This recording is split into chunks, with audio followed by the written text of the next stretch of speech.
la hora que quieran empezamos. ¿Ya estamos conectados? Perdón, estaba yo esperando que se conectaran, pero parece que ya estamos todos. Pues muchísimas gracias a los presentes y sobre todo muchísimas gracias a las gentes tan importantes que nos acompañarán hoy en este panel de discusión sobre algo que se nos ocurrió pues para conmemorar y cooperar con el Día Mundial de la Hipertensión, que es el día de hoy, cuyo lema para este año es mida su presión arterial con precisión, contrólala y viva más tiempo. Está con nosotros un grupo muy distinguido de investigadores, presidentes de sociedades, amigos, etcétera, latinoamericanos, y al estar pensando en ellos se nos ocurrió que podríamos hacer una iniciativa en conjunto. Por lo pronto esta iniciativa es una iniciativa personal de cada uno de nosotros. Ya preguntaremos a nuestras sociedades si quieren que esta iniciativa sea forme parte oficialmente las asociaciones que cada uno de nosotros representamos. El problema fundamental que queremos tratar es precisamente esto, el de la cascada del manejo de la hipertensión arterial, que como ejemplo les ponemos los resultados que hemos tenido en México en el 2023, en la ENSANUD Continua 2023, que es la encuesta oficial mexicana de salud. Entonces, pasa como en prácticamente cualquier otra parte del mundo, cerca de la mitad de los pacientes que viven con hipertensión no están diagnosticados. Es una actividad bien conocida, se ha trabajado mucho en esto, se siguen haciendo campañas de concientización y bueno, pues ahí vamos en este sentido. Pero fíjense que en la mayoría del mundo, y en México no nos escapamos, solo 1/3 de los pacientes que se saben hipertensos están tratados. Y esto, bueno, pues depende de problemas muy complejos, como son precisamente la disponibilidad de medicamentos y recursos adecuados y el acceso pues más o menos universal a ellos. Este es un problema muy complejo y que principalmente corresponde básicamente a la disponibilidad que tenga cada país en el sistema de salud en donde esté.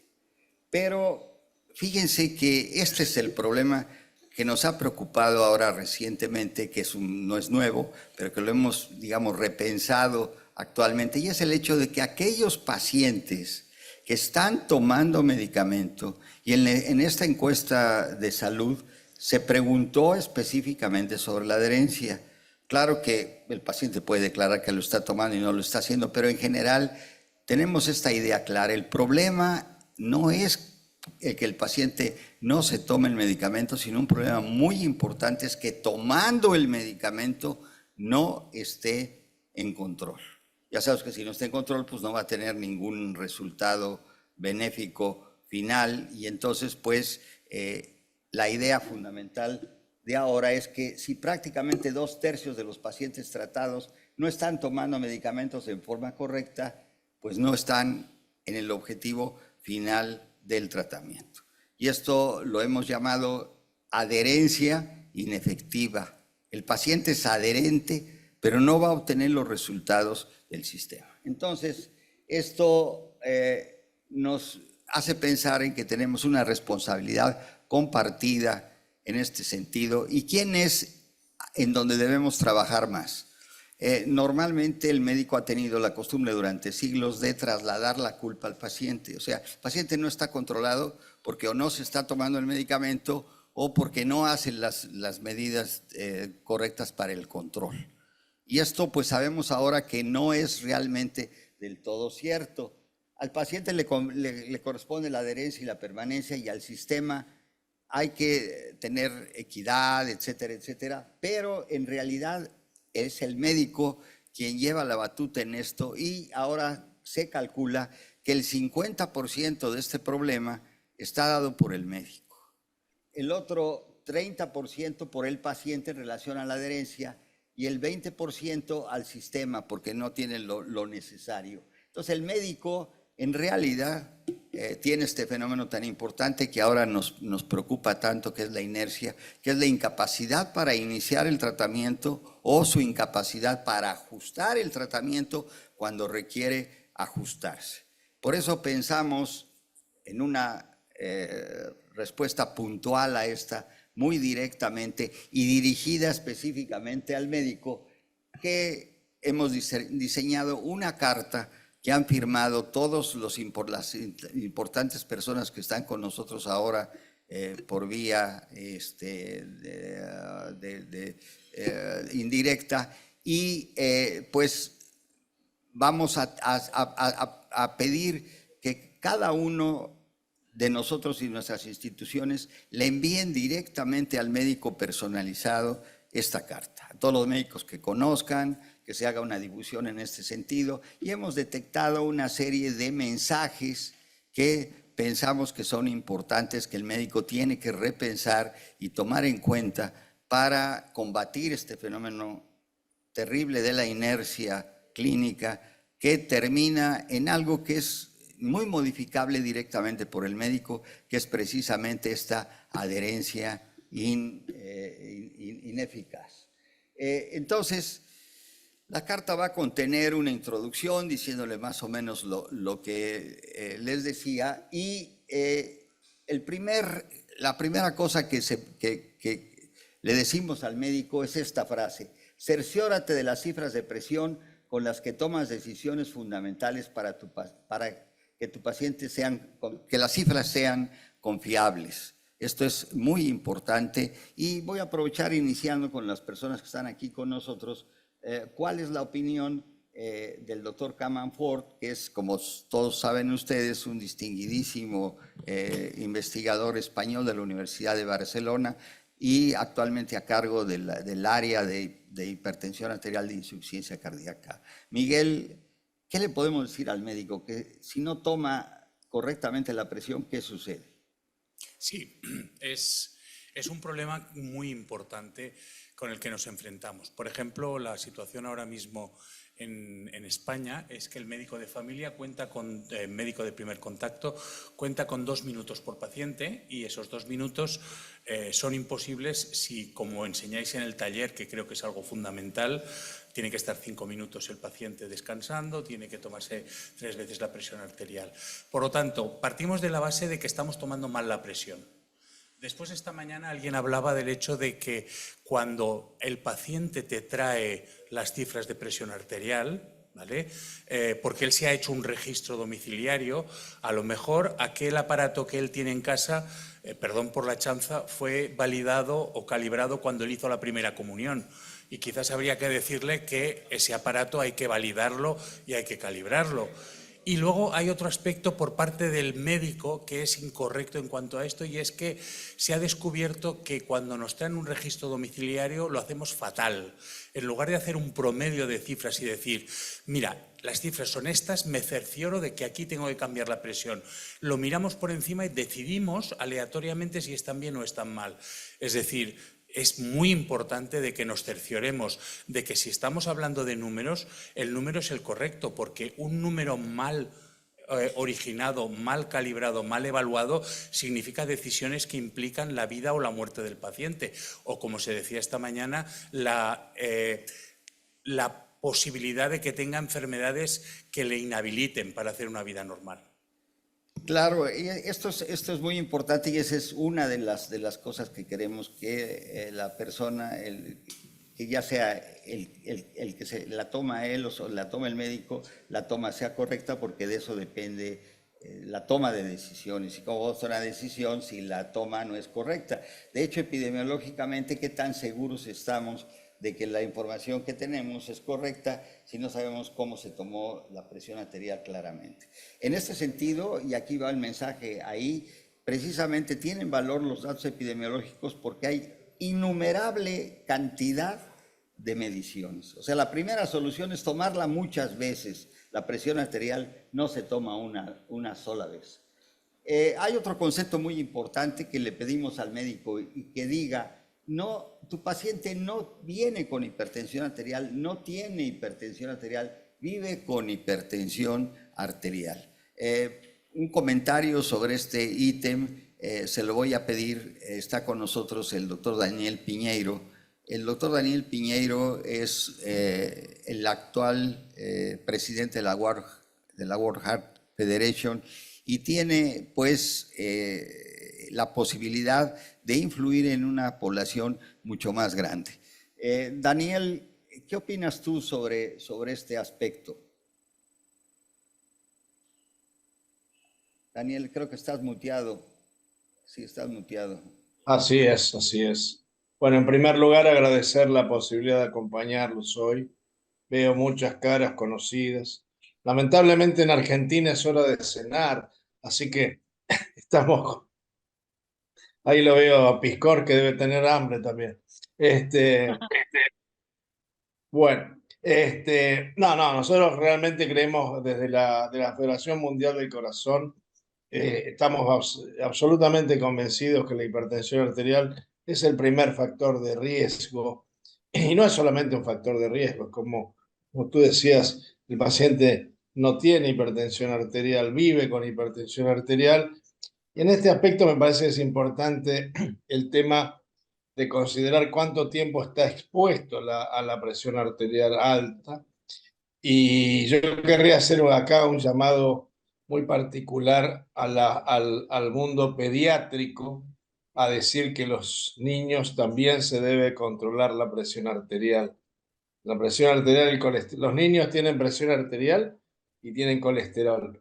Y tienen el derecho de que se les mida por lo menos una vez el colesterol y que se les mida en cada consulta la presión arterial. Yo creo que el tema de la toma de la presión arterial es fundamental y en este sentido nosotros seguimos las recomendaciones de la Organización Mundial de la Salud. A mí me parece que es muy importante los métodos automatizados de toma de la presión arterial porque han empoderado al paciente, nos han permitido tener multitud de datos de cada paciente, pero como muy bien se dijo antes, tenemos que usar equipos validados con mediciones válidas en cuanto al procedimiento del paciente.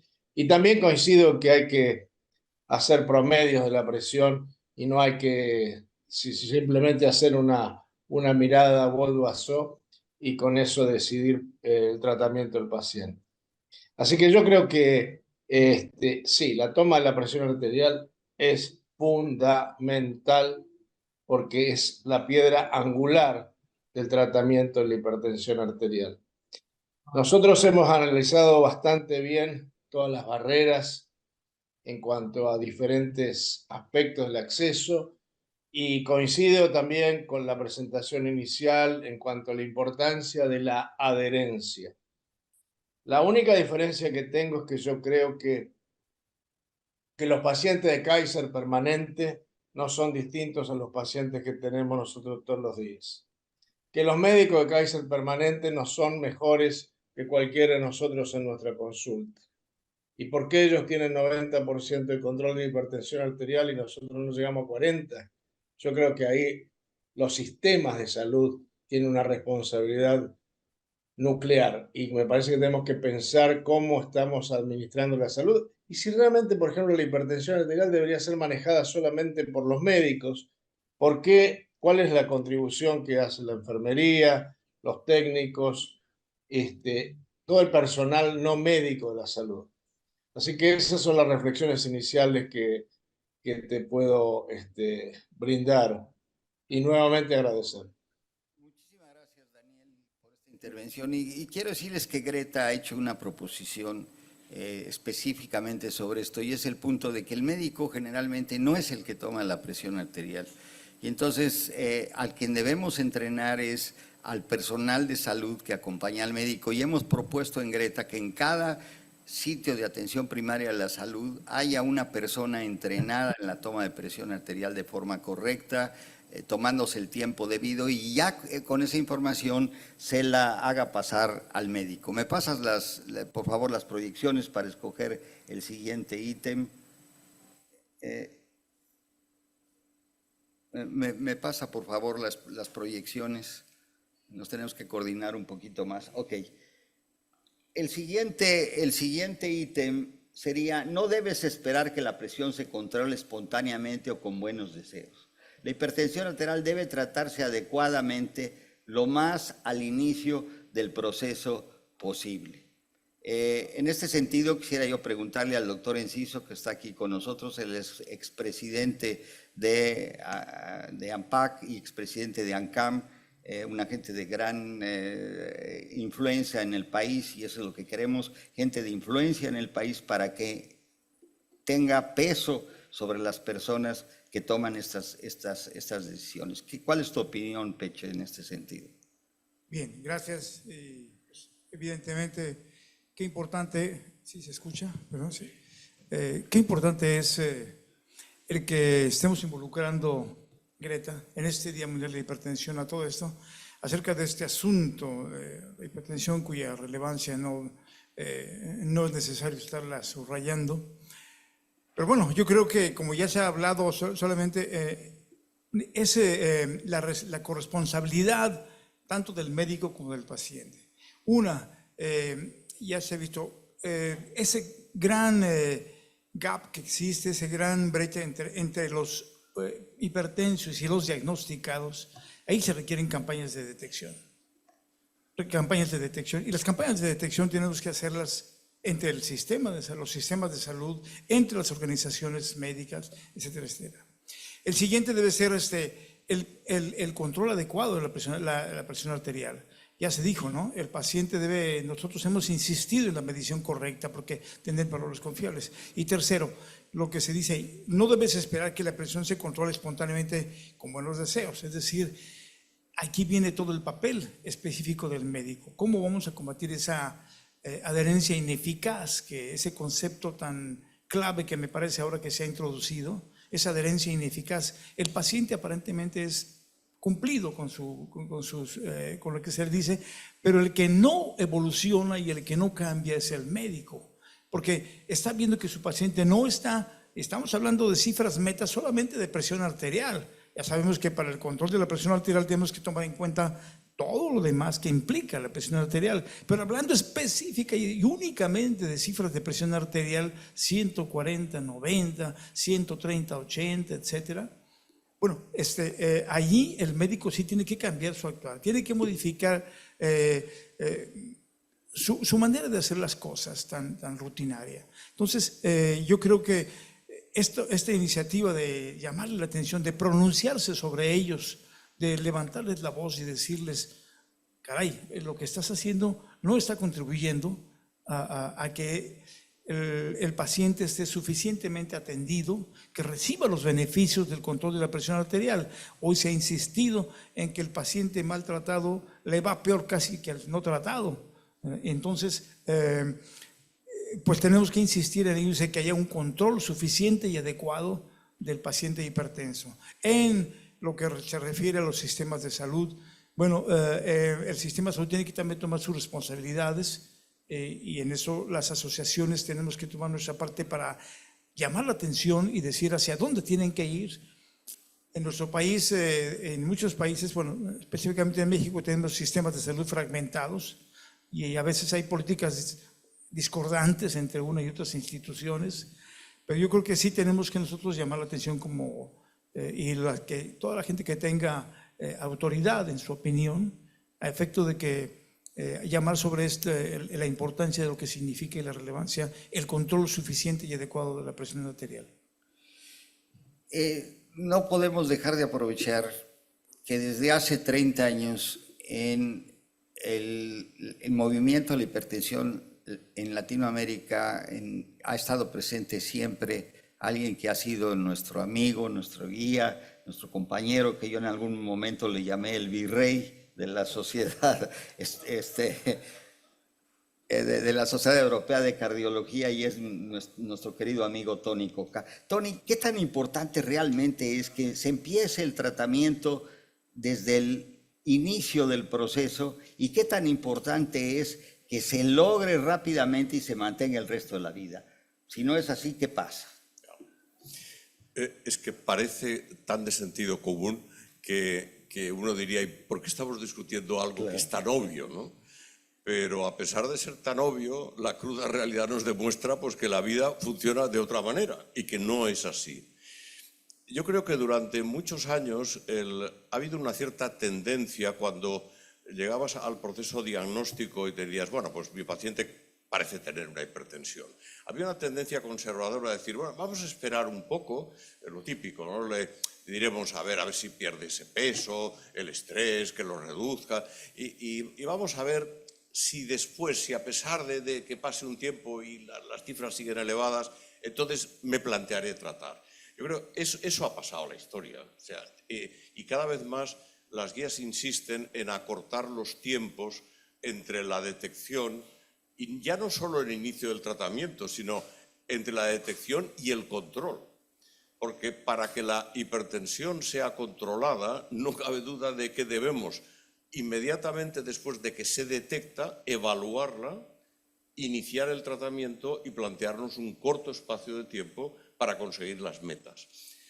La última guía, la que ha presentado esta mañana Giuseppe Mancha, lo que nos dice es, si os habéis fijado en esa diapositiva de que dependiendo del riesgo debe inmediatamente asociarse fármaco a los cambios, ¿no? Eso es inmediato. O sea, y como me parece que has comentado tú, que el 60-70% de todos los pacientes que ven los médicos en México, incluso los generalistas, son de alto riesgo por todo lo que los acompaña. Tenemos datos muy serios de ensayos clínicos que han demostrado que la normalización temprana de la presión, en comparación con la normalización tardía, supone reducir eventos mórbidos y mortales. Por tanto, no cabe ninguna duda de que hay que tratar ya, inmediatamente cuando se detecta el proceso, aunque sea una hipertensión no complicada, de bajo riesgo, es igual, hay que tratarlo desde el principio para evitar la progresión de la enfermedad, la aparición de todas las lesiones y alargar la vida del paciente. Esto ya digo que para ti, para mí puede ser obvio. Por desgracia, es un mensaje que hay que influir y meter en la cabeza de todos los médicos para que realmente formen parte ya de sus neuronas, de su actividad diaria, el ser rápidos en esas cosas. Me pasa nuevamente la proyección para seguir con las preguntas, pero yo creo que ese es nuestro problema. O sea, son tan obvios los conocimientos que los comunicamos tan sencillamente que a lo mejor parece algo a la ligera y no hay la respuesta correcta. Entonces, vamos a pasar a otro de los ítems que tenemos, y es: tu misión no es reducir la presión, es mantener por lo menos el 70% del resto de la vida de tu paciente una presión arterial por lo menos menor a 140/90, preferentemente cercana a 130/80, en especial si es de riesgo alto. Y recordemos que la mayoría de las personas que viven con hipertensión arterial lo son. Alguien que tiene muy claro este concepto es alguien también que nos ha acompañado siempre desde hace ya mucho tiempo, y en especial en Greta, ha participado con nosotros en algunas de las publicaciones realizadas por Greta. Es mi querido amigo el doctor Daniel Piscors, que vive en la Argentina. Daniel es un gran investigador, especialmente en hipertensión, ha ocupado puestos muy importantes. Y Daniel, te quisieras un comentario sobre este ítem. Buenas noches, Luis, y buenas noches a los amigos mexicanos y latinoamericanos. Acá estoy viendo en esa mesa grandes colegas de España, de México, así que es una gran alegría para mí. Y además felicitarlos, Luis, Héctor Galván, por esta gran iniciativa de juntarnos todos en una especie de declaración de principios que me parece que es muy valiosa. Eh, Me parece que las personas, los colegas que me han precedido han hecho comentarios muy valiosos, y de todos ellos yo querría rescatar algunos aspectos. Daniel Piñero habló de los sistemas de salud y eso no es un tema menor, me parece a mí, en este sentido de alcanzar el tratamiento en la totalidad de los pacientes hipertensos, en la adherencia y la persistencia al tratamiento. Tenemos un 50% en promedio en el mundo de personas, más o menos 50%, que no tienen diagnóstico de hipertensión, es decir, que no están medicalizados. Y ese es un problema del sistema de salud y es un problema de las políticas públicas de salud, porque a esa gente tenemos que incorporarlas al sistema, tenemos que lograr que se controlen y eso depende mucho de qué es lo que nosotros podemos hacer como generadores de conocimiento sobre el Estado para que el Estado cumpla su rol tan importante. Otro tema que me preocupó, lo que dijo Miguel acerca de la duración de las consultas que tienen los médicos de atención primaria para tratar a sus pacientes hipertensos. Y ya que está Daniel Piñeiro, que es el presidente de la World Heart Federation, me parece que algo deberíamos hacer las sociedades científicas para tratar de evitar que eso deje de ocurrir, porque si no, nunca vamos a tratar bien a los pacientes con enfermedades crónicas no transmisibles. Algo tenemos que hacer para que eso no siga ocurriendo, que las visitas no duren 2 minutos, 10 minutos, 5 minutos, porque es imposible educar, diagnosticar y tratar a un paciente de esa manera. Eh, Yendo a específicamente el punto, Luis, que estamos discutiendo, el tema de eh, alcanzar las metas el 70% del tiempo, yo creo que ese es un objetivo de mínima.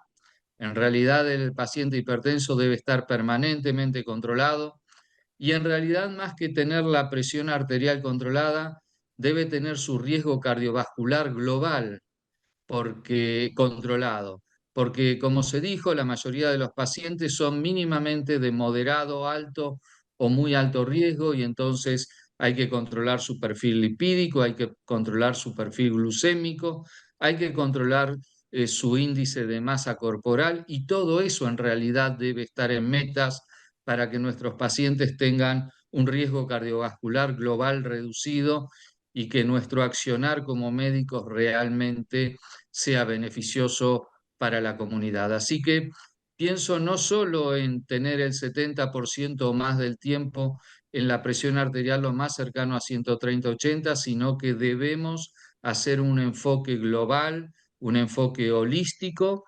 integrándonos, generando un nuevo perfil de médico que esté capacitado para medir bien la presión, de hecho medirla, porque muchas veces no se mide, esto está claramente demostrado, además de medirla bien y tener ese enfoque global, ese enfoque holístico de tratar el riesgo global del paciente, mirar sus lípidos, su glucemia, su peso, su perímetro de cintura, etc. Así que siempre que hablamos, Luis, es mucho más la tarea que tenemos por hacer por delante que se ha hecho hasta ahora. Así que sinceramente felicito al Grupo Greta por su proactividad y por esta iniciativa tan importante que seguramente midiéndola en el tiempo va a tener sus resultados beneficiosos. Muchas gracias, Daniel. Me regresan la proyección, pero quiero aprovechar que está con nosotros también una gente que ha trabajado muchísimo en esto. Él es el actual presidente electo de la Sociedad Latinoamericana de Hipertensión Arterial. La Sociedad Latinoamericana de Hipertensión Arterial ha publicado en 2 ocasiones consensos sobre hipertensión arterial y estamos preparando el siguiente publicación de consenso. Y quisiera preguntar a mi queridísimo amigo, el doctor Peña Herrera, que nos hable sobre precisamente si modificaremos o cambiaremos estos niveles de punto de corte sobre la hipertensión arterial. Ernesto, por favor. Muchas gracias, Luis. Un saludo a todos los colegas. He disfrutado de la presentación de la doctora Palomino y de todos los comentarios que vinieron posteriormente. Revisando algunos de los números, son parecidos a los números que sacamos en lo que se puede hacer de desde el 17 hasta el 23. Lo que nosotros queremos decir es que es difícil que se modifiquen los números. Nosotros tenemos los valores de presión arterial 140-90 como valores de normalidad. Tiene que ser 130-80, deberíamos tener entre 130-120 de presión sistólica, paciente controlado. Y lo que vemos habitualmente es que los pacientes, cuando uno les quita el estrés de la consulta y le da medicación, los pacientes empiezan a enviarnos las mediciones domiciliarias con promedios de 110, 120, cuando no tienen muchos factores de riesgo y cuando hemos medicado con la medicación que nosotros creemos. Los pacientes están felices con sus presiones y nosotros comenzamos a quitar algo de medicación porque decimos entre 130 y 120, no 100, 110, porque los pacientes corren riesgo.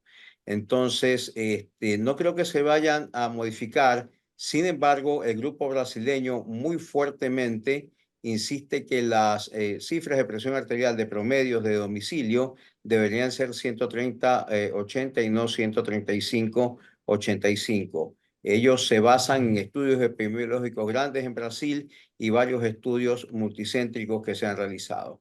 Eso yo creo que sería un motivo de discusión posterior. Sin embargo, cuando he escuchado las tomas, las mediciones de presión arterial y nos quejamos de los 5 o 10 minutos, nosotros lo que tenemos que hacer es capacitar a las enfermeras que están, porque en los 10 minutos que nosotros tenemos entre consulta y consulta, en los 15, en los 5 minutos que tenemos, debe haber una enfermera afuera que está midiendo correctamente la presión arterial, pesando a los pacientes y nos van a entregar números lo más cercanos y nosotros no vamos a tomar la presión. ¿Qué tenemos que hacer a eso? Como bien se ha dicho esta tarde, capacitar al equipo de salud, capacitarlos bien y hacer un juego de premios y sanciones a todo el personal de salud para poder tener números reales en lo que tenemos. Así que yo felicito a todo el grupo, lo que hemos escuchado ha sido realmente fantástico y el estudio de Rita, que lo hemos pasado ya, y el esfuerzo de Greta es un ejemplo, es un barco que tenemos que seguir. Les agradezco mucho. Muchísimas gracias, Ernesto. Tenemos entre nosotros a una gente especialmente querida por mí, todos son muy queridos, pero con ella llevo una amistad de muchísimos años y quisiera preguntarle a la doctora Margarita Díaz. Margarita Díaz es una epidemióloga muy importante que vive en el Ecuador y que ha participado en una enorme cantidad de trabajo en relación precisamente a este aspecto. Preguntarte, Margarita, ¿qué nos puedes decir? ¿Te gusta el término de adherencia ineficaz o cuál es tu idea acerca de este término? Buenas noches a todos. Gracias por haberme invitado a participar en la actividad de hoy, que me parece de gran utilidad y de gran importancia. Creo que muchos conceptos han cambiado en este tiempo. Uno de ellos, nosotros teníamos la idea de adherencia, culpar al paciente, tratarlo bien, sí, pero que la culpa era de él. Y en este momento se revela el concepto y me parece muy bueno lo de adherencia ineficaz, porque en realidad revemos la situación y decimos, ¿cuánto se va esa persona que no sentía nada y que le decimos que venga en 3 meses? Y le explicamos una cantidad de conceptos de cómo toma la presión y que el brazalete y que el brazo y que la camisa y que los minutos y que si fue al baño antes y si no tomó agua, muy rápidamente, y la persona toma algunos de esos conceptos y vuelve la próxima vez y se olvidó del papelito en donde había traído las mediciones. Entonces, esto es un trabajo de equipo. Sí hay una responsabilidad del paciente, sí hay una actividad docente nuestra muy importante para con el paciente porque es muy útil ese dato domiciliario. Cada vez le damos más valor en la medida en que si en España de primer nivel tienen 2 minutos, nosotros tenemos una situación mucho más apretada para estar en compañía y en contacto con nuestro paciente. Sí creo muy importante entrenar a todo el equipo de salud en una toma correcta de presión y lo más importante, cargar en el sistema el problema, porque en realidad el paciente es el paciente y su entorno. Nosotros estamos trabajando efectivamente en el nuevo consenso y el capítulo como internista, hipertensiólogo y epidemiólogo que me toca trabajar, que es un capítulo diferente a otras guías, que es el capítulo epidemiológico, le hace un énfasis a los determinantes y son todos los elementos de la educación del paciente, el nivel socioeconómico, las posibilidades, el real acceso que tiene al sistema. El sistema puede ser muy bueno en su nombre, en su título, pero después el paciente va a querer volver a consultar porque las cifras que tomó en su casa no eran tan buenas y no tiene una hora o un acceso al médico. Entonces, incluso aquí creo que tendríamos que haber cargado más las tintas que un 25% al sistema y cargarle casi un 50% al sistema. Y el colega también tiene una responsabilidad y el paciente, pero el sistema de salud, nosotros debemos denunciar que este problema existe, debemos difundir esta valiosísima carta porque el valor de la misma se pierde si no se difunde. Difundirla entre los colegas, difundirla a nivel del sistema. Y creo que eso es uno de los mensajes principales, Luis, y te agradezco mucho a ti y a todos que me hayan invitado a compartir este momento. Muchas gracias, Margarita. Me pasan la proyección para que pasemos al ítem siguiente, por favor. Bueno, en realidad el siguiente es: las modificaciones hacia un estilo de vida saludable son indispensables, pero frecuentemente son insuficientes. Su logro es difícil y tardado. En la mayoría de los casos debes iniciar simultáneamente con modificaciones al estilo de vida y tratamiento farmacológico.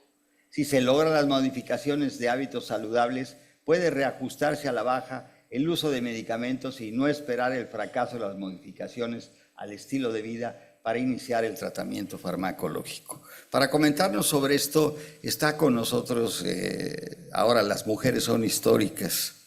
Es la primera mujer que es electa, ahora es presidenta electa de la Sociedad Interamericana de Cardiología, y es mi estimadísima amiga Ana Múnera de Colombia. Ana, ¿qué piensas tú sobre el aspecto de la importancia en la modificación a los estilos de vida para el control correcto de la hipertensión arterial? Gracias, doctor Alcocer, por la invitación y a todos los colegas que estamos compartiendo el panel y la audiencia. Sí, realmente nosotros tenemos que comprender que la hipertensión es multifactorial y así como es multifactorial, debemos darle mucha importancia a los pacientes en los cambios en los hábitos de vida. Es así como nosotros vemos que la adherencia a los fármacos, es decir, a la dosis, al tiempo de la prescripción, hasta en el 50% de los pacientes no se da. En los cambios en los hábitos de vida es mucho menor la adherencia y se da alrededor del 30%. Nosotros tenemos que explicarle a los pacientes cómo la hipertensión arterial puede ser difícil de controlar, pues obviamente si no toman la medicación en la dosis, en los intervalos y el tiempo, o sea, la persistencia del tratamiento, pero también cómo el cigarrillo, el humo de tabaco, el licor, no dormir bien, no realizar adecuada actividad física, no tener una alimentación saludable, no disminuir el sodio, pueden también interferir en el control de la presión arterial y no lograr el objetivo. Si una persona no introyecta que es multifactorial, que son múltiples las acciones que debe realizar, el control de la presión arterial va a ser muy difícil. Y es como nosotros vemos que por esa falta de adherencia se pueden dar las hipertensiones refractarias resistentes hasta en el 50%, no solo de los fármacos, sino también en los hábitos de vida saludables de los pacientes. Y adicionalmente, pues fuera de esto, yo quería hacer una llamada de atención en las mujeres. y aprovecho pues, y hoy también estoy vestida de rojo, y es por lo siguiente, si nosotros vemos el porcentaje, es un poco más el número de la población de hombres hipertensos que las mujeres, pero las mujeres, en la medida que aumentamos nuestra edad, aumenta la hipertensión, es más difícil de controlar, se asocian más enfermedades y puede existir mucha menos adherencia a los fármacos. También hay otro factor importante que es la hipertensión durante el embarazo. Es una oportunidad de oro que todos tenemos de captar tempranamente a las mujeres, porque la hipertensión durante el embarazo se asocia con riesgo cardiovascular futuro, más ataques cerebrovasculares, más cardiopatía isquémica, más falla cardíaca, arritmias, fibrilación auricular, daño renal. Entonces quería como hacer ese énfasis. Uno, la parte de las mujeres con la edad, con el embarazo, y lo otro, que si la adherencia a los fármacos es baja, aún más baja es la adherencia a cambiar los hábitos de vida, que justamente fueron los que llevaron al paciente a ser hipertenso, a tener mayor riesgo, y si no tiene esta adherencia, tiene mayor mortalidad y muchas más complicaciones. Muchas gracias. Gracias, Ana. Pasamos al siguiente ítem. Me pasas, por favor, la proyección para ver el siguiente. Sería el siguiente ítem, dice: la hipertensión arterial no es un problema aislado. No lograrás el objetivo de hacer vivir a tu paciente plenamente si no alcanzas y mantienes por el resto de tu vida los niveles adecuados de lípidos y glucosa, que son más estrictos en las personas que viven con hipertensión. Quisiera ver si no se ha dormido, porque son las 3 de la mañana en París y está ahora allá.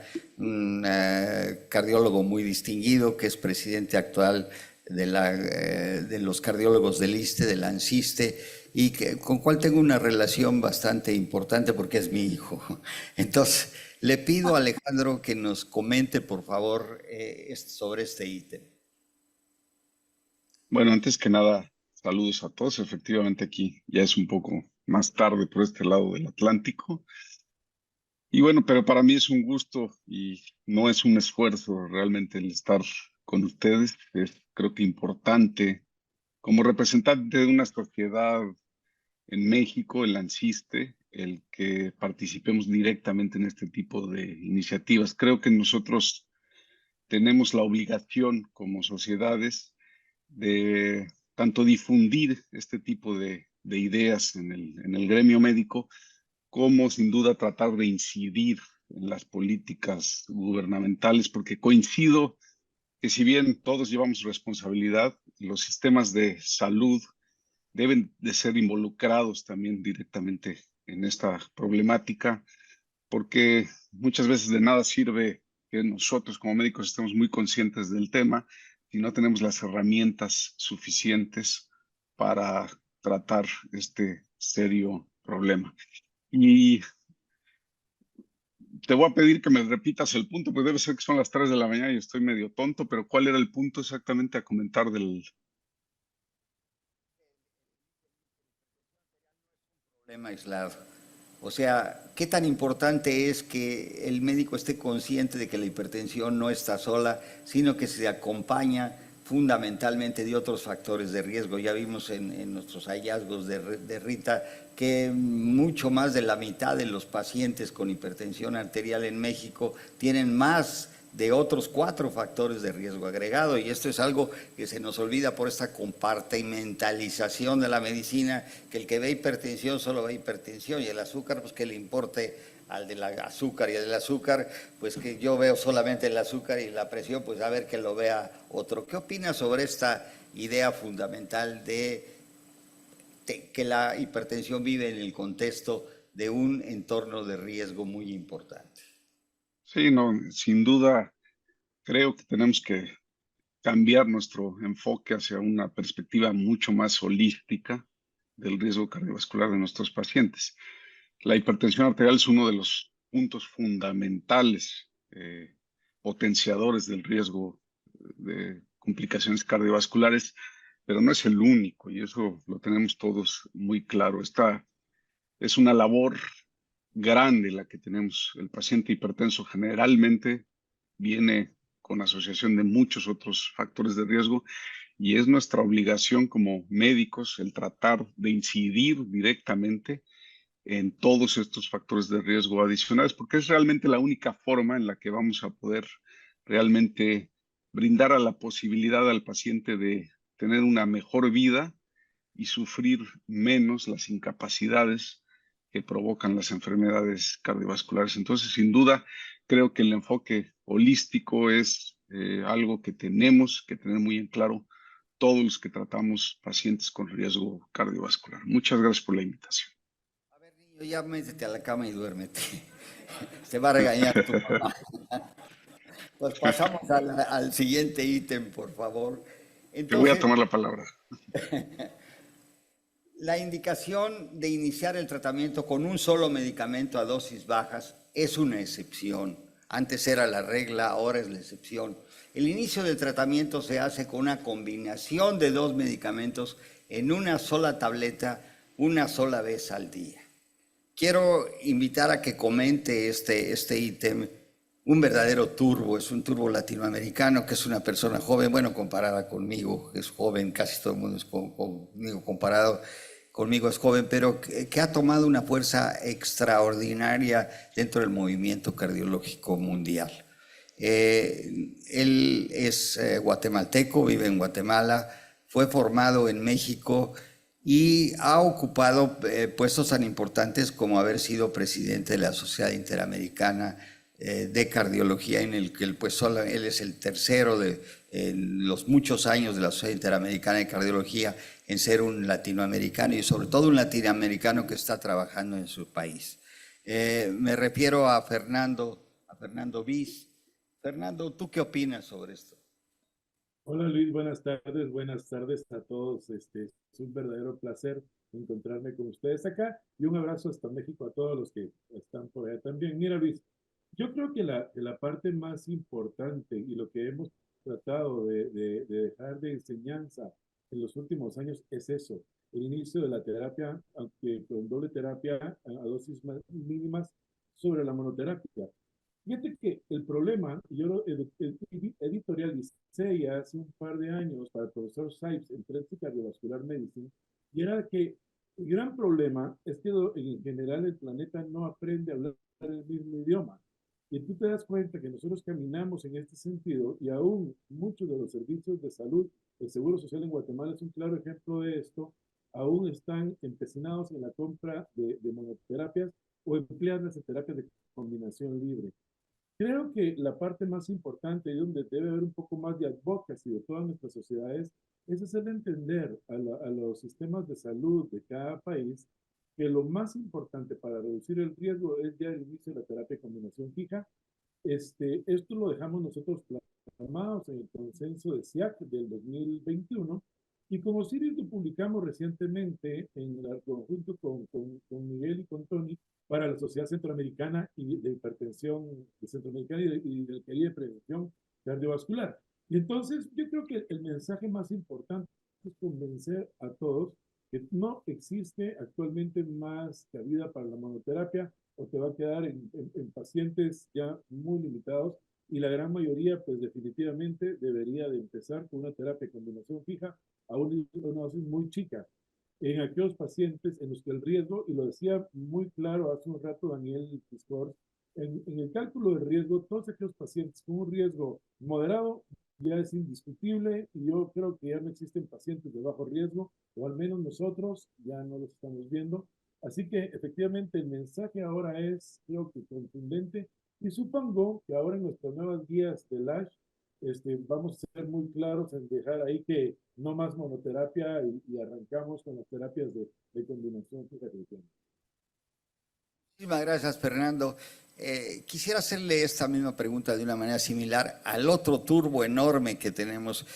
Proviene del área del Caribe, yo le digo que es el faraón de la República Dominicana y es mi queridísimo amigo Osiris Valdés. Osiris, junto con Fernando, fundaron una sociedad que tiene un éxito, ha crecido increíblemente en poco tiempo y que es precisamente la Sociedad Centroamericana y del Caribe de Hipertensión Arterial y Riesgo Cardiovascular. Mi querido Osiris, ¿cómo está la situación en Dominicana ¿realmente se capta bien la idea esta de empezar con terapia doble o existen todavía muchas barreras mentales? Porque nos puede servir como ejemplo lo que ustedes han hecho en República Dominicana en este aspecto de hacer que predomine fundamentalmente en el tratamiento antihipertensor las combinaciones fijas.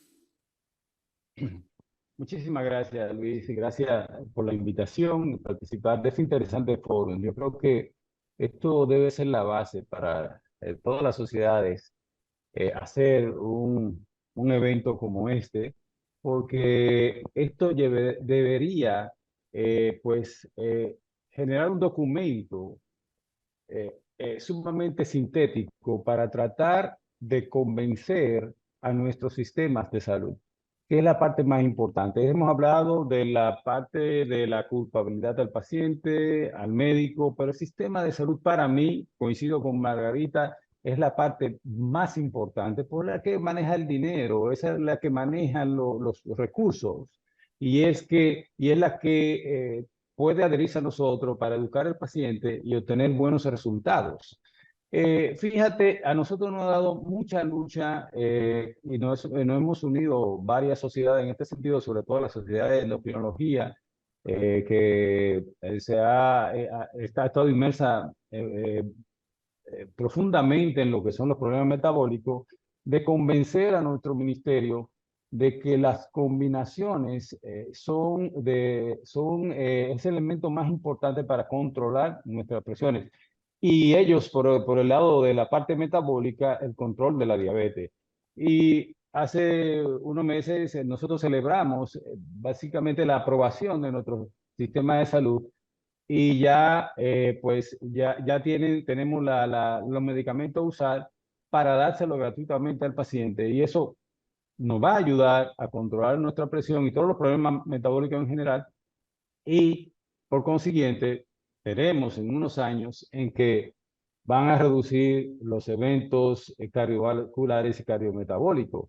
Pero sí, es que tenemos que convencerlo a nuestro sistema de salud, a nuestro político, que muchas veces aportan el dinero, no conocen nada de lo que es la salud, para que nos hagan caso. Yo creo que el documento que se genere como esto, vamos a presionar al Estado para que prestarle la debida atención y que esos recursos en forma de medicación y atención médica lleguen a nuestros pacientes. Porque todos conocemos, mira, ¿cuántos consensos tenemos de hipertensión arterial y riesgo cardiometabólico?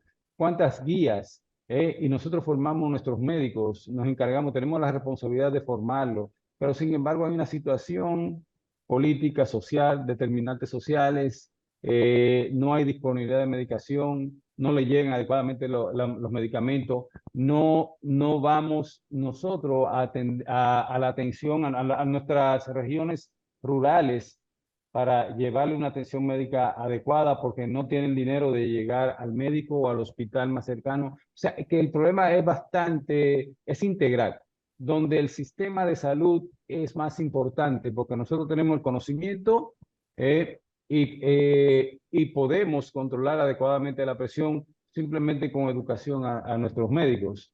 Ahora bien, aprovecho, vuelvo, insisto, que felicitarte a Luis y a todo el grupo Greta, porque es una idea bastante interesante de la cual nosotros pudiéramos hacernos eco para seguir replicando, y ese documento es importante porque por nuestra parte se lo podemos llegar a nuestro sistema y Ministerio de Salud para que tomen carta en el asunto, vean la importancia y la preocupación que tenemos nosotros como latinoamericanos para que se resuelva un grave problema, porque la hipertensión arterial todos sabemos que es el principal factor de riesgo y de ahí se desprenden todas las complicaciones cardiovasculares. Miren, déjenme aprovechar que está entre nosotros una gente extraordinariamente importante. Él, además de ser un cardiólogo muy brillante, de ser probablemente el mejor electrofisiólogo activo actualmente en América, y que además es un experto en comunicación humana. Él es un gran contador de cuentos, él es un lector muy importante. Y entonces quisiera yo preguntarle a mi queridísimo amigo Adrián Baranchuk si piensa que esta manera de comunicar es la correcta, de mandar mensajes sencillos, lo más claro posibles, sin tanta paja alrededor, si crees que tenga importancia o es simplemente un intento que se quedará como todos los demás en el aire. Muchas gracias, Adrián, por estar con nosotros. Él es actualmente, además, presidente de la Sociedad Interamericana de Cardiología. Muchas gracias, Luis, por la presentación. El cariño, el respeto y la admiración son mutuos. Lo primero es quiero respaldar cada una de las palabras dichas recién por el Turbo Valdés, que creo que está tocando en un tema que es esencial y que desde la Sociedad Interamericana de Cardiología nos preocupa muchísimo, que es la dificultad de implementar las adecuadas medidas para el diagnóstico, manejo y tratamiento de la hipertensión arterial cuando no se tiene en cuenta la conflictividad del tema en el aspecto social.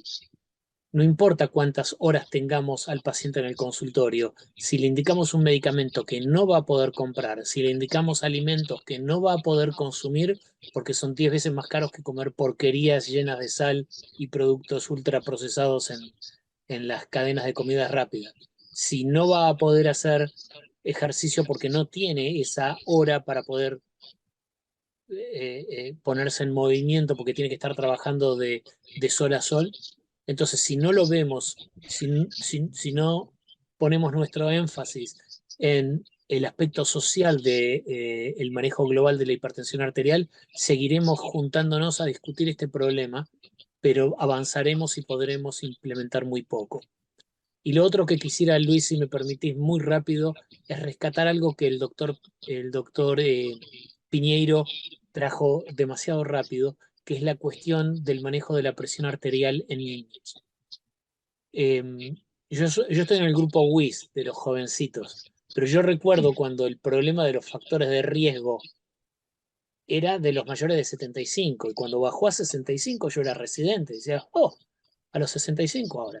Y durante los próximos 15, 20 años hemos bajado a 50, a 45. Hoy sucede que yo entro a la unidad coronaria y el 50% de los pacientes son más jóvenes que yo. Y si seguimos esa trayectoria, nos damos cuenta que muy posiblemente en la adolescencia ya estén jugadas las cartas. Si uno tiene un adolescente con 40 kilos de sobrepeso, con diabetes tipo 2 no diagnosticada, con hipertensión arterial ni siquiera sospechada, ya están echadas las cartas. Esta es una persona que llega a los 40 y pico con su primer evento cardiovascular y a los 50 con un pronóstico de sobrevida menos del 50% de 5 años. Entonces, no nos queda otra que hacer el esfuerzo de mover parte de la implementación de los planes a la primera infancia, a los chicos entre 3 y 5 años, en saber qué están comiendo, cómo se están moviendo, porque el telefonito que estoy seguro que cada uno de los speakers que estamos en diferentes partes del mundo tenemos con nosotros a la mano, también lo tienen ahora los chicos de 4 o 5 años y están conectados al telefonito en vez de salir a jugar al parque. Y aparte, nadie está controlando qué comen. Y los comedores de nuestras comunidades, esos comedores donde los chicos antes iban y recibían una proteína y una verdura, eso se está reemplazando porque los gobiernos no están aportando la economía necesaria para que esos chicos se puedan alimentar de manera adecuada. Entonces, desde este aspecto multifactorial, donde cada uno de los expositores nos ha dado una hermosa lección, desde la SIAC lo que queremos hacer es promover grupos como Greta, que puedan generar estos documentos de fácil acceso, de fácil lectura, de comprensión global, que lo pueda entender un médico, un enfermero, un técnico y hasta una persona que esté interesada desde el punto de vista social en integrarse a esta campaña de mejorar y acelerar el proceso para el diagnóstico y tratamiento de la hipertensión arterial. Entonces aprovecho esta oportunidad hermosa que nos has dado, Luis, de poder participar desde SIAC en Greta con la doctora Munera Echeverry para hacer una formal invitación que al momento de decidir publicar este documento se considere a la nueva revista de la Sociedad Interamericana de Cardiología como uno de los destinos, sin absolutamente ningún coste para Greta y aprovechando la plataforma comunicacional de nuestra sociedad para tratar de llegar a cada uno de los rincones del continente. Y ni siquiera tiene que ser exclusiva la publicación, puede ser que desde SIAC fomentemos que este documento se publique en cada una de las revistas cardiovasculares de cada una de las sociedades miembros. Mis más sinceras felicitaciones, Luis, por coordinar este evento y al grupo que viene trabajando incansablemente, nuestro agradecimiento como continente por mantener este tema, como decía Osiris, en lo más alto y para poder llegar de alguna manera a nuestros gobiernos. Te pido, Luis, encarecidamente que se pongan en contacto con el doctor López Santi, que es el secretario de la SIAC, que está coordinando el próximo Summit en enfermedad cardiovascular, porque creo que este documento de Greta podría llegar a las manos de la OPS y de alguna manera llegar a nuestros políticos. Les mando un fuerte, fuerte abrazo.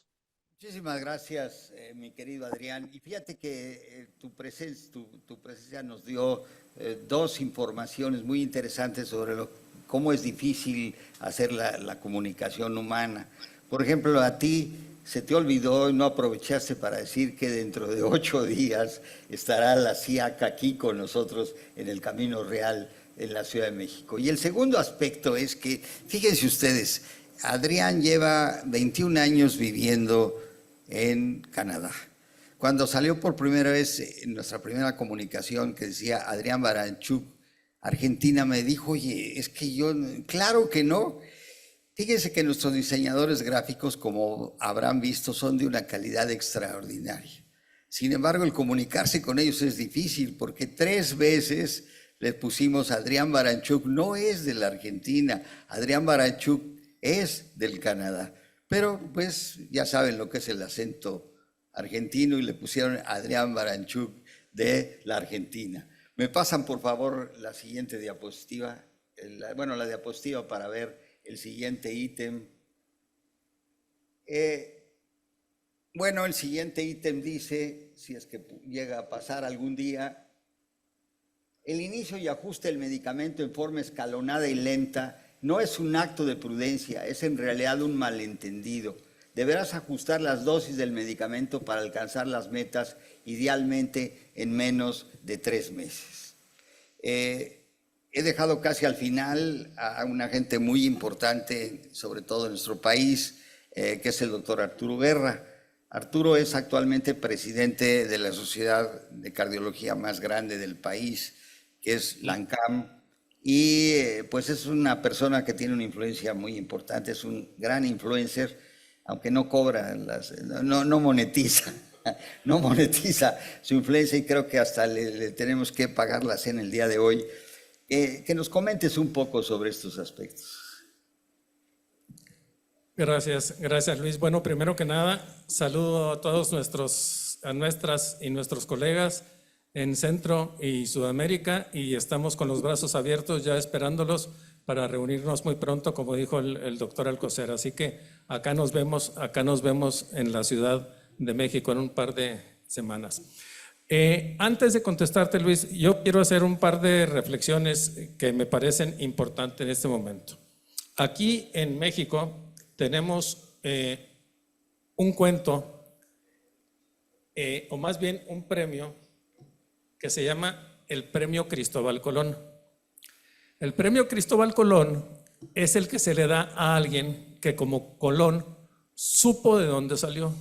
Cuando llegó no sabía dónde había estado y cuando regresó no sabía a dónde había ido.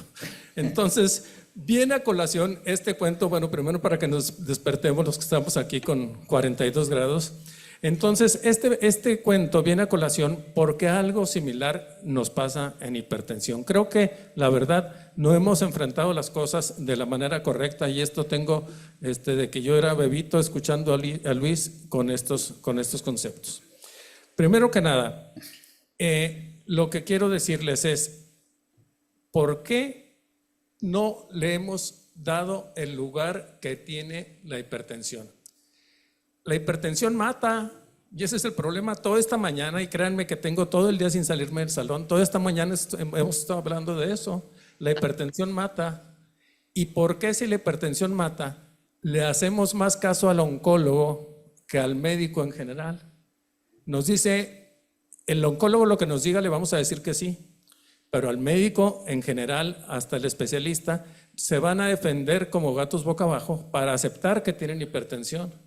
Entonces, la verdad es que tenemos que cambiar el abordaje desde la semántica. Es muy importante eso. O sea, ¿por qué tenemos miedo de decir que la hipertensión mata? Si las cajas de cigarro, las cajetillas dicen fumar mata, fumar es mortal. Entonces, la palabra mortal no es desconocida para el público en general. Claro que sigue la gente fumando, ese es otro asunto. Pero mi punto es, ¿por qué no le llamamos a las cosas como son? Si el paciente va con ustedes y terminan al final el diagnóstico, señor, usted tiene hipertensión arterial o viene con hipertensión arterial o como ha mencionado Luis, pero de ahí no lo sacamos, no le decimos la verdad. Y la verdad ya la hemos escuchado toda esta mañana. Disminución de calidad de vida, años de vida perdido, etcétera, etcétera, etcétera.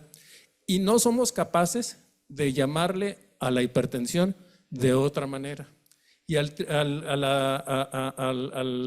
la triada mortal, hipertensión, diabetes, obesidad, dislipidemia, tabaco, etcétera, tampoco lo mencionamos como es. Entonces, Luis, una propuesta es que empecemos a cambiar sin miedo, el cómo abordamos la hipertensión arterial. Porque entonces sí, todo el mundo, la verdad es que todo el mundo hemos estado hablando de lo mismo. Que los sistemas de salud, que si la monoterapia, que etcétera, etcétera.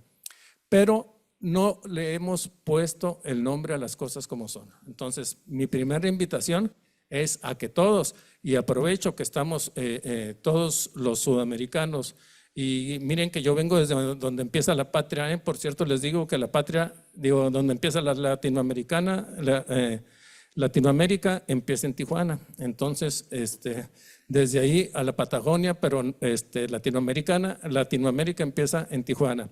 Entonces, dejé este mensaje para ahora sí contestar tu pregunta. ¿Qué hacer? Pues primero convencer a la gente que está enferma.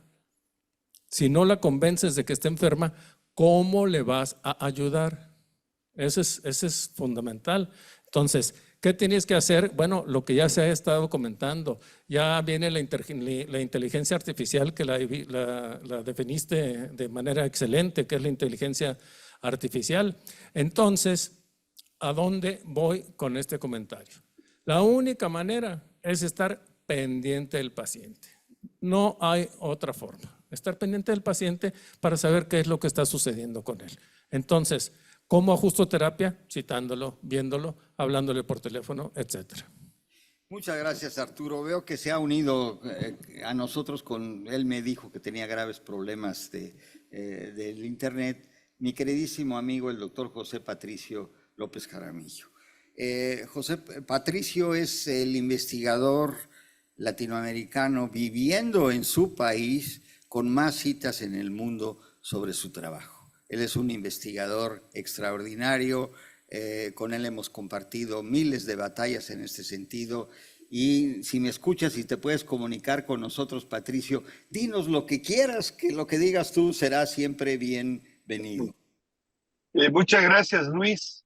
Perdona, estaba en una reunión acá del Parlamento Andino, en este papel ahora de rector, pero no quiero de manera alguna desvincularme de lo que ha sido el objetivo de toda mi vida: intentar hacer una prevención de las enfermedades cardiovasculares. Yo te agradezco por la paciencia y por la oportunidad. ¿Qué es lo que quiero decir? Necesitamos involucrar al paciente en su propio control. Tenemos resultados muy buenos con el asunto del manejo de glucosa, el manejo de la diabetes. Creo que es lo que debemos hacer. Ya se decía que el paciente tome un rol protagónico, que se empodere del problema, que nosotros le digamos efectivamente lo que estaba descubriendo, que la hipertensión no son solo cifras, sino que la hipertensión mata, y que si no toma conciencia de eso, pues va a tener los graves problemas, no solo de pérdida de la vida, sino de pérdida de calidad de vida, Luis. Muchísimas gracias, Patricio. Y quisiera que cerrara, pues prácticamente el evento, todavía tenemos 10, 15 minutos y haremos algunas preguntas, pero así es, a eso voy, señor, no me la tiene que recordar, es exactamente lo que iba yo a decir, que he dejado al final a una mujer fuera, no es una mujer fuera de serie, es una mujer fuera de las series de las mujeres, y por eso quiero que sea ella la que termine esta ronda. Esto fue pensado con toda... ¿Cómo crees que se me iba a olvidar? Si es, bueno, no sé qué me pasa, si se me olvida, Dora Inés dejó de existir. Bueno, Dora Inés es una mujer colombiana de una fuerza extraordinaria, es una gran mujer, no solo una gran internista, sino es una mujer que ha luchado toda su vida de una manera verdaderamente ejemplar, desde el punto de vista familiar, desde el punto de vista social. Es una mujer verdaderamente... Bueno, ¿para qué te digo más si sabes cuánto te quiero, Dora Inés? Dora Inés actualmente es la gobernadora del colegio del colegio de médicos, en fin, es presidenta de toda American College of Physicians. American College of Physicians. Como no soy parte de él, porque yo creo que yo no soy physician, no me perdona. Pero es además gobernadora de la Sociedad Interamericana de Cardiología, perdón, ya me estoy durmiendo yo, de la Sociedad Interamericana, de la Sociedad Interamericana de Hipertensión Arterial. Son tantas las sociedades que se le hacen a uno bola el asunto. Entonces, mi querida Dorita, pues, ¿tú qué opinas? ¿Cómo podríamos hacer para cambiar? Si seguimos pensando igual, bueno, puede seguimos pensando igual, pero si lo seguimos comunicando igual, pues los resultados que tenemos son terribles. Entonces, hemos hecho muchos intentos. Quisiera oír tu opinión sobre esto. ¿Cómo sería la mejor manera de hacer una comunicación que realmente cambie las conciencias, que realmente cambie la manera de pensar, que realmente cambie en el médico esta estructuración de considerar a la hipertensión arterial como algo realmente no tan importante? En alguna ocasión, en algún congreso, también una distinguidísima cardióloga dijo: estoy hablando de insuficiencia cardíaca, que es un problema importante, no vayan a creer que es como la hipertensión arterial, así de sencilla. Dijo, muy complicada. Nunca en la vida le había yo contestado a una mujer, y aquí está el peche, y le tuvo que decir: oye, mija, pues por favor, piensa de manera diferente. Entonces, creo que este es el problema toral. La hipertensión arterial es tomada de una manera muy banal. Por otro lado, es exageradamente importante porque, ¿qué pasa en la casa cuando alguien se siente mal? Tómame la presión arterial.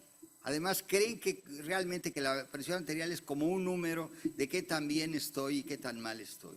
Esto es, cambiar esto es lo que no hemos podido a través de tantos años. Entonces, Dorita, tú que casi eres como Santa Dora, y le pediríamos a Santa Dora que nos hiciera el milagro de que pensáramos diferente y hiciéramos pensar a nuestros amigos médicos que manejan la hipertensión arterial, qué tienen que hacer para hacer que sus pacientes vivan más años y vivan mejor. Okay. Pues una bendecida noche para todos. Muchísimas gracias, Luis, por la invitación y felicitaciones al grupo de Greta por el liderazgo tan importante. Estamos en este momento frente a una patología crónica silenciosa de alto impacto en el desarrollo de enfermedad cardiovascular prematura como es la hipertensión arterial, como se ha mencionado, en este momento con una adherencia ineficaz. Entonces yo hago hoy un llamado a la acción a un tema que me ha encantado y que creo que es fundamental para lograr mejorar la corresponsabilidad de los pacientes, y es tener esa educación en el paciente como corresponsabilidad, como una herramienta terapéutica. El llamado a la acción es que desde las entidades de educación superior y desde las sociedades científicas que todos estamos representando, trabajemos en la política de salud de cada uno de nuestros países para mejorar los tiempos de consulta médica. Es importante que tengamos en cuenta que muchos de nuestros pacientes no saben que es una enfermedad silenciosa, dejan mucho tiempo sin tomar la terapia farmacológica y cuando van a nuestra consulta están mal controlados y con ya daño en órganos blancos. Entonces yo creo que si mejoramos el tiempo de nuestras consultas, vamos a tener la posibilidad no solamente de hablar en lenguaje del paciente, hacer educación como ya se ha mencionado, sino explicarle que esas fórmulas específicamente que se dan de terapias y medicamentos por 30 o 60 días es una terapia continuada. En Colombia con frecuencia se da que el paciente se le puede formular o prescribir medicamentos por 6 meses, pero la EPS solamente les da cada mes la terapia farmacológica. El paciente muchas veces no vuelve a la consulta porque cree que es solamente un tratamiento de 30 o 60 días. Entonces creo que utilizar la corresponsabilidad con educación en lenguaje de pacientes como herramienta terapéutica nos va a ayudar muchísimo y el llamado a la acción es que tenemos que trabajar todos desde nuestras sociedades científicas en esa visión holística integral del paciente, no solamente empezar con terapia dual, entre más temprano mejor, sino pensar en que la terapia antihipertensiva debe ser de por vida en forma continuada para que tengamos un verdadero impacto en la reducción del riesgo cardiovascular. Muchísimas gracias a todos por acompañarnos y muchísimas gracias, Luis, por la invitación y felicitaciones de verdad, Greta, por este liderazgo en un tema de vital importancia que, como bien tú lo has dicho, tenemos que pasar de ser pasivos a la acción y esta declaración de principios la vamos a publicar en todas las sociedades científicas y entidades de educación superior donde estamos trabajando, porque creo que es importante que el médico genere esa corresponsabilidad y así ayudemos a mejorar la adherencia terapéutica. Muchas gracias. Muchísimas gracias, Dorita. Y bueno, la idea fundamental era esta, que conocieran la carta. Esta carta, como ya vieron, ha tenido un apoyo extraordinario. Todas las gentes que están con nosotros ahora, no es que los demás no sean importantes, pero ellos tienen actualmente muchas de las riendas de la comunicación, del poder sobre los sistemas de salud, etcétera. Y pensamos fundamentalmente que, como decimos siempre en Greta, hay que cambiar la narrativa, porque la narrativa actual de la hipertensión y que no hemos podido cambiar es como un fantasma que ahí está y bueno, si no molesta, no hay problema, cuando es en realidad, como hemos visto por muchas razones, el problema prioritario de salud para el adulto, por su altísima frecuencia, por su capacidad de dañar, su altísima frecuencia y esta manera de agazaparse que en algún tiempo llamamos muy al principio de esto el asesino silencioso. No hace ruido, pero mata, y mata poco a poco. Ese es el otro concepto, es que mata poco a poco. Ya llegó mi jefe y ya me dijo que tenía 10 minutos, voy a tomar 2 y no los voy a tomar yo. Voy a pedir a Tony que vuelva a tomar, por favor, el micrófono para cerrar esta sesión. Siempre, cuando tenemos un problema en Latinoamérica, recurrimos a la sabiduría de Tony para que nos la resuelva. Entonces, cierra sabiamente, por favor, esta sesión. Bueno, Luis, yo, antes de cerrar esa sesión, lo que quiero expresar, y además efusivamente, es mi felicitación a ti como persona y a Greta como grupo por haber sido capaz de organizar esta sesión tan importante, haber reunido a un elenco que podía de la crème de la hipertensión y del riesgo en directo en múltiples países de Latinoamérica. Esto no tiene precio. Y por tanto, mi más efusiva felicitación por haber conseguido este gran éxito que yo no había visto nunca en ningún otro previo congreso ni reunión de grupos de este tipo. Dicho esto, el conseguir que una carta dirigida a los profesionales que ven los pacientes se les recuerde lo que tienen que hacer, a mí me parece una gran idea, me parece necesario y creo que puede ser efectivo, siempre con las dudas que tenemos de qué eficacia va a tener una medida que tomemos, sobre todo en una región tan heterogénea, tan grande como es Latinoamérica. Pero a mí me parece que el intento está ahí, había que hacerlo, lo has hecho y, por tanto, enhorabuena. Y dicho esto, yo creo que toda la discusión que ha habido a lo largo de esta sesión ha sido enormemente positiva y en la línea que debe ser, que es la de modernizar nuestras acciones frente a las, sobre todo, vamos a decir, las autoridades sanitarias, es decir, intentar influir en los sistemas de salud para que nos hagan caso, que hasta ahora nos han hecho muy poco caso. Por lo menos en Europa a las sociedades científicas mucho caso no se les ha hecho. Y yo creo que aquí en Latinoamérica tampoco las sociedades científicas han tenido el peso que debieran tener, tal vez no tanto por culpa de las sociedades científicas, sino por culpa de los políticos que no han sabido asesorarse de una manera correcta. Yo creo que además de intervenir en los sistemas de salud, sin duda nuestra gran responsabilidad como clínicos es intentar influir en nuestros compañeros y en los pacientes. Y ese es el objetivo de esta carta que suscribimos todos, que aquí se ha enfatizado lo importante de medir bien la presión, hacer un correcto diagnóstico del problema, tratarlo adecuadamente, conseguir los objetivos de ese tratamiento, que es la normalización, y conseguirlo en un tiempo adecuado, corto, porque toda la evidencia científica que tenemos hasta el día de hoy nos demuestra que ese es el camino. Por tanto, dicho esto, yo, si me permites, quiero también pedirte perdón por haber dudado durante 3 segundos de tu memoria, en el olvido de esto, cosa imperdonable para mí. Para que no te sintieras mal, se me olvidó el nombre. Dije, para que no se me sienta mal y sí diga, no, sí, lo que pasa es que ya no le sube el agua a los tinacos a este. Sí te demostré que sí se me olvidan las cosas. Y por tanto, con esto termino. Enhorabuena Luis, enhorabuena Greta por esta fantástica iniciativa.